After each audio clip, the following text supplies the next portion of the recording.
गौरव रूपसांक room को आसी कहिबे पल्लवीर टिकेट कैंसल हैला। एहापरे रूपसा कहिबे हाँ, पुणी गौरव कहिबे देखा टिकेट कैंसल हेबार मेसेज देखा। तापर रूपसा मोबाइल रु मेसेज देखे कहिबे नियो देख एथर शांति। एहापरे गौरव कहिबे ठीक अछि, एबे तू गोटे काम कर, पल्लवी को एही मुहूर्त रे कॉल कर आउ कह जे जेते शीघ्र संभव ए घर को फेरी आसीबे जल्दी। पुणी कहिबे अरे चाहूँ कौन जल्दी फोन कर।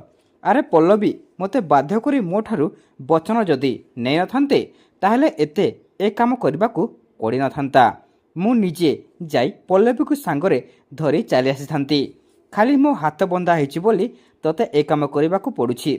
जल्दी पल्लवी को फोन कर। बारंबार मु एक कथा परे भी जदि तू पल्लवी को ए घर को न फेरे आणु ताहेले मु तो विषय रे सब कथा जाई बड़मा आउ आदर्श को कहीदेवी। एणिकी आदर्श अवस्था जहाँ भी हेबो सेथिपाई दायी हेबो तू, केवल तू। यापर रूपसा कहिबे अरे किंतु पल्लवी सहित कंटाक्ट हेले मु तो घर को आसीबा कथा कहिबी।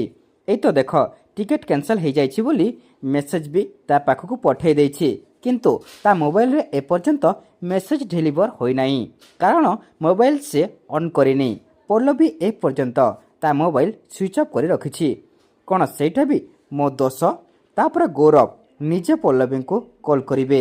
फोन स्विच ऑफ कहिबार शुणी आश्चर्य होइजिबे आउ मने मने कहिबे फोन तो सतक सत स्विच ऑफ अछि, किंतु पल्लवी कोठी अछंती से कथा मु जाने जाउछि। मु तांको पाखरे जाई पहुंचीबी आउ तांको आदर्शर अवस्था विषय रे सब कहिदेबी।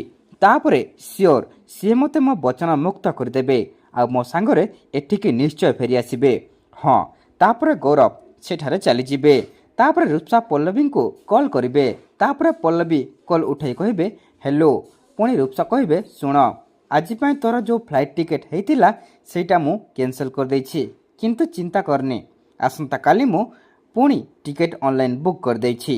तू फेरी आस, काली फ्लाइट टिकेट पर्यंत तू केमिति रहिबु से व्यवस्था भी मु कर देबी। तापरे कॉल काटी देबे आउ कहिबे मूर्ख गौरव निजको चालाक भाबी मो संगे टक्कर देवाक आसुछि, किंतु से जानिनी पल्लवी ता पुराना सिम फोपाड़ी ताकू मु जो सिम देइथिली ता फोन रे नुआ सिम पकैछि। आदर्श आउ पल्लवी मु सारा जीवन पाई अलगा कर देबी।